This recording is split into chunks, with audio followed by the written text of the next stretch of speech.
Whatever your opinion. So here I have three, suggestions or opinions, because I have done a lot of research on this. In 2014, I have also released a book by name Black to White, and even I had demonstrated how RFID currency notes and currency counting machine can help a country to unearth block money in just 3 months.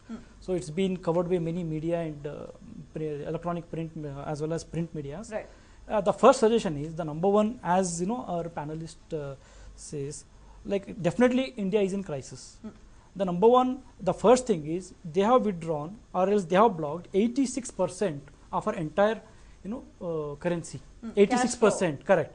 Out of 16 lakh crores, they have blocked 14 lakh crores. They blocked 8 lakh crores was 500 notes, 6 lakh crores was 1000 notes. Immediately we need to inject something into the system, otherwise the whole system will get collapsed. Correct. 1978 demonetization was failed, but it didn't created this much of inconvenience because they blocked only 10% of the currency. Banned the high denomination currency, which belonged only to the 10% of that currency, right? And now what happened here, to inject this much of amount into the market. So first of all, we have limited resources like ATMs and banks, and most of the ATMs are not working because of calibration issue. Number one. So I have one suggestion. Within 2 days, government can incorporate more than 12 lakh ATMs across the India. I'm through this media, through this channel, I'm just conveying this message to across the country. Even if I will be proud if anybody implementing this step. The very simple method is there is something called POS, like point of sale units. In layman's language, we are calling it as a card reader.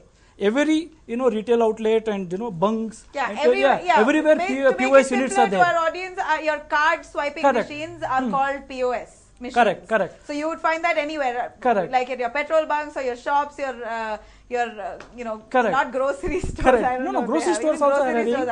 Supermarkets, wherever you swipe your card to buy your stuff. And as per RBI those machines are called POS machines. Now, going by the RBI regulations, POS machine holders can give up to 2,000 rupees physical cash to their customers. Is that true? But it's not in practice. Yeah, it's not in practice, but it's clearly mentioned in RBI website. Yes. Now what we can do, if RBI is saying, if they issued one more notification stating that any person can dispense a cash worth of 4,000 or 4,500, so any person can go and swipe his card and they can collect 4,500 worth of cash. And here he can dispense 2,000 rupees or 500, whatever the notes, which ATMs are not doing, that any person can give, right? Correct. And not only that, it sounds fabulous. Correct. It actually it'll probably ease out the government's problem temporarily or forever. Permanently. Maybe. Yeah, permanently. Even in villages, if you see in villages, any person can carry this machine and he can give it, dispense the cash, right? And not only that, even the person who is dispensing cash, he is making 1%. At present, he is making 1%. As per RBI guidelines, they can make 1% on that. So you're saying when I go and swipe my card at a shop, they make 1% of whatever I spend? Correct. Suppose if you dispense 10 lakh cash to general public, you can make 1%, like 10,000 per day. So you are also making income, and public, they are getting this one money. And tomorrow what you can do, you can go and exchange your online currency with the physical cash, and you can continue this.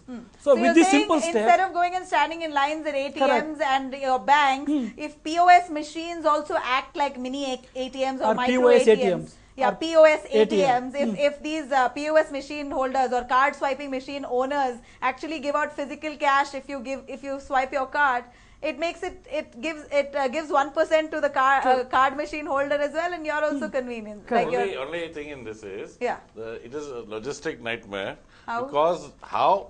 Because the RBI or the banks need to reach the money to this POS holder. But they don't need to reach money to these POS holders. POS holders can go to the banks and actually slog. Let them slog. Correct. Because they're getting their commission, right? Correct. So let them slog, get their money out. But actually, it is a very, very, very easy situation, very nice suggestion. It's a smart suggestion. Because what you're doing is you're creating that many more points of 12 lakhs. But of course, this happens to only people that already have an existing